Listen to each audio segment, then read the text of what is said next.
Yo, what's going on YouTube? It's your boy DLloyd and I'm here with another playoff preview. So if you guys seen the last couple seasons, you already know the drill. I'm going to be going through the final stats, the final standings, and then I'm going to be showing the awards, and I'm also going to be showing our depth chart and some of our final ratings and things like that. So we obviously finished 15-1 on the year, have the NFL's best record, and the large part of it is due to this roster we have assembled. Like, literally, we don't have any weaknesses on this team.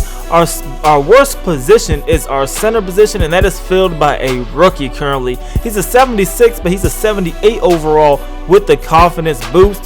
And besides that, we have 4 receivers with an 81 overall and higher, 2 of which are 91 overalls and higher. Marcus Mariota, a 98 overall with the confidence boost, 94 overall without it. And then obviously Malcolm Dorsey, our first round draft pick this year, he's an 82 overall now, and the CJ Carr, last year's first round pick, is an 84. So we've done a pretty good job of drafting players. Cosby, our left guard currently, we just drafted him as well. He's an 83 now with the confidence boost. And then Chance Warmack, you know, Titans drafted him in real life a couple seasons ago. He is our best lineman with the 96 overall. And we take a look at our defense, it's pretty much the same thing. Nelson, our left end, he's a rookie. He's a 78 overall. But besides that, there is nobody sub 80 overall on this defense besides that one spot. So, like, really, our team has been pretty much stacked this season. And I think we had a lot of success drafting and through free agency, and then a lot of our players by themselves have developed.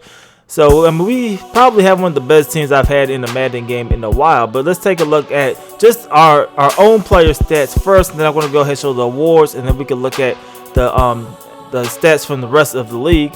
Marcus Mariota, 117.4 quarterback rating, went over 3,000 yards passing. He did not play all 16 games either, but he did have 29 touchdowns, 10 interceptions.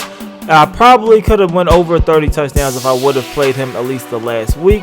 Looking at the rushing stats, CJ Carr had a down year, but a down year for him was still 1,200 rushing yards and 15 rushing touchdowns. It doesn't really seem like he was getting that many yards, but he still averaged 77.8 rushing yards per contest and 4.8 yards per carry, so almost 5 yards a handoff, so it's not bad at all for him. Now, our leading receiver was our rookie tight end, Malcolm Dorsey, 85 receptions, but the key stat here is 1,600 receiving yards from a tight end, 15 touchdowns as well. This guy was an absolute beast. He originally came into the season as the backup, but then when we had the injury to Luke Wilson, I inserted him as the starter, and he obviously flourished from there, and he's been the starter ever since. Josh Gordon had a very good year as well, 58 receptions, 761 yards. He did have 6 touchdowns. Dorial Green-Beckham had a pretty good year. Michael Floyd, a little disappointing as our #1 receiver, but we only got him for 1 year. We got him on free agency, so clearly not a bad year either for him, and he took a lot of the double teams, and he took a lot of pressure off our other receivers, so he helped in that case. As for our defense, our leading tackler is Avery Williamson. This guy's pretty much all over the field. Tyrann Mathieu, 101 total tackles for Tyrann Mathieu. He was over the field as well. And then Wesley Woodyard, you probably see him. He get a lot of tackles for a loss. He finished with 22 tackles for a loss.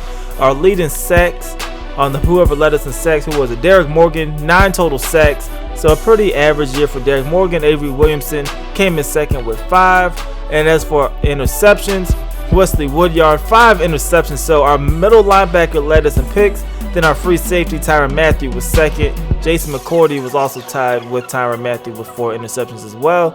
And then just looking at our kick returner, Eduardo Russell, he had a very solid season. 1,600 yards, but he had 3 kick return touchdowns, and then he had 3 punt return touchdowns. So 6 total touchdowns on the year for Eduardo Russell. So very productive year for most players on our team. We're going to go ahead and look at the yearly awards, see if we won anything, and we did. We won the MVP, Marcus Mariota, for the 2nd year in a row. He got the nod over Aaron Rodgers, and it's probably because the 15-1 record does not hurt. Coach of the year should be us, and it is. 15-1, like I said, you're most of the time going to win Coach of the Year. Looking at the AFC Offensive Player of the Year, Le'Veon Bell, 10-6 for the Pittsburgh Steelers. They just squeaked into the playoffs, so we might face them at some point in the playoffs if they get out of the wild card round. Marcus Mariota came in 2nd place in the voting, and then CJ Carr is 4th place in the voting.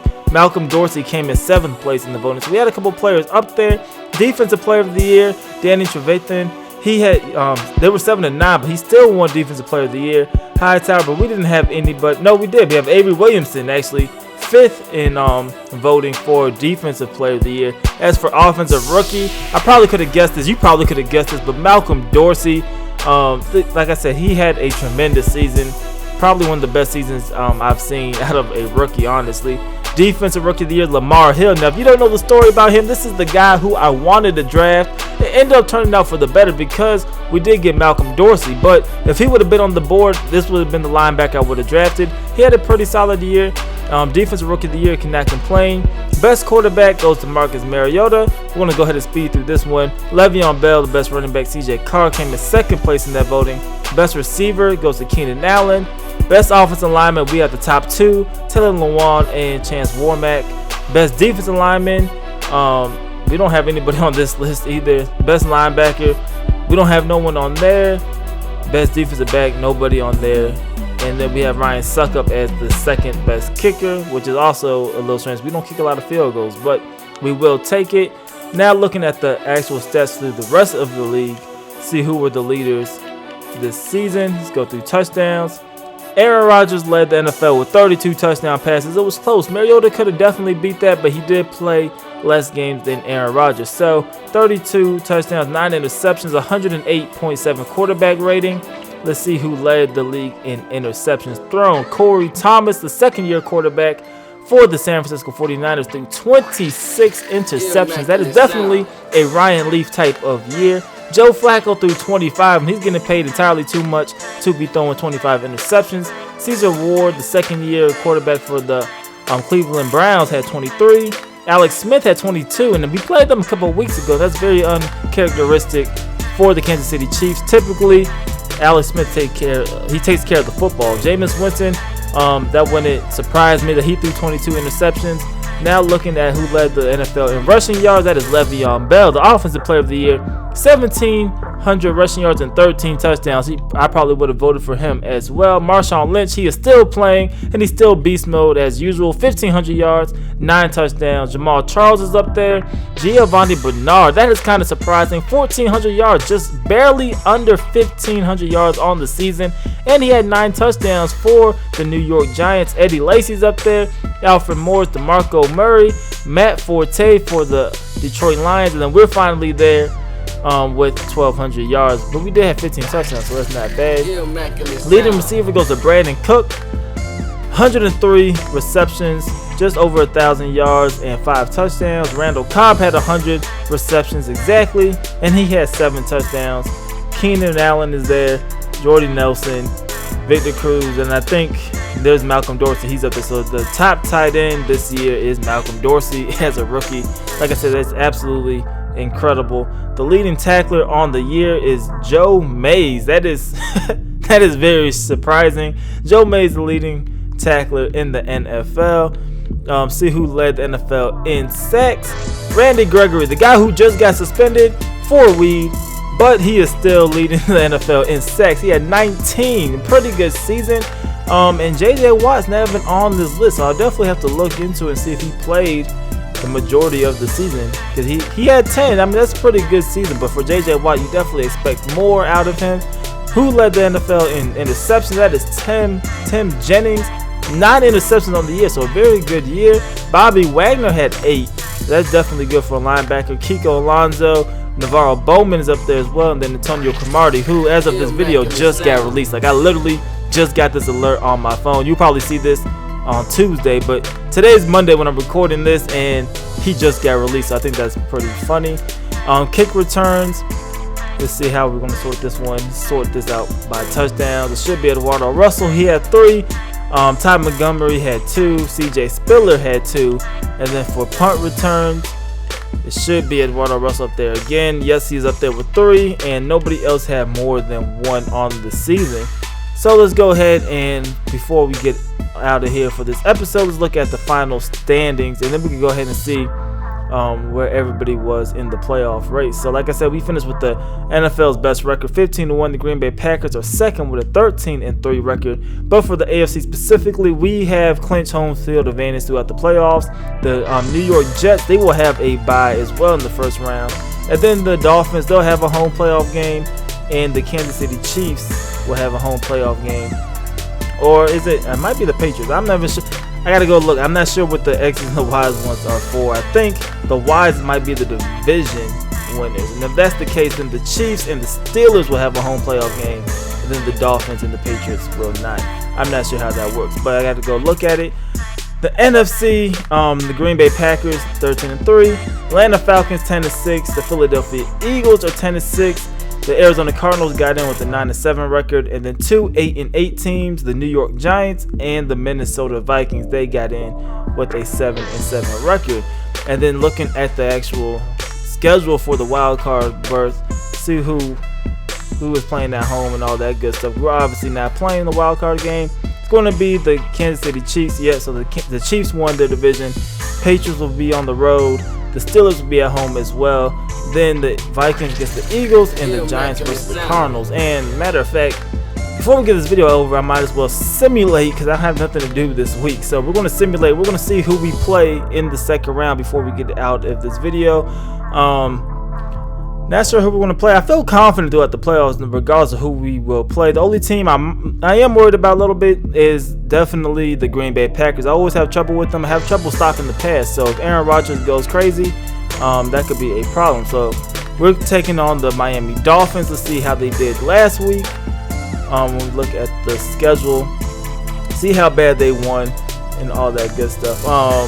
The Dolphins beat the Steelers 26-20. Let's see who did the most damage for them. 10 points in the fourth quarter. So a come from behind victory for Miami to win this game.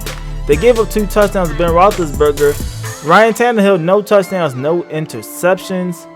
20 for 29. So he had a pretty decent game. See who did work for them on the ground. Doug Martin, 22 carries, 75 yards. He had a touchdown. And the Jay Ajayi had 12 carries, 44 yards and a touchdown. So 2 touchdowns coming on the ground. They did a pretty good job of containing Le'Veon Bell. Only 56 rushing yards for him. Clearly, they're going to the ground a lot. That is a total of 34 rushing attempts. So hopefully they can play it to our hands a little bit. We do a pretty good job stopping the run. We just don't want them to go to the air. Jordan Cameron was the leading receivers for 4. They got Alshon Jeffrey. So that is one key player that we'll definitely need to try to stop. We'll have Jason McCourty on him, and hopefully he could slow them down a little bit. Now looking at the rest of the week, see who won last week. The Kansas City Chiefs defeated the New England Patriots 22-19. The Philadelphia Eagles just barely snuck in a win 24-23 against the Minnesota Vikings. And then Arizona dominated the New York Giants 40-14. So this is the schedule for this week. Like I said, we're up first. We're playing we're up on Sunday, so we're up second. We're playing against the Dolphins, first game of Sunday. Hopefully we can get a win and get a ticket to the AFC Championship game. But that is it for this episode.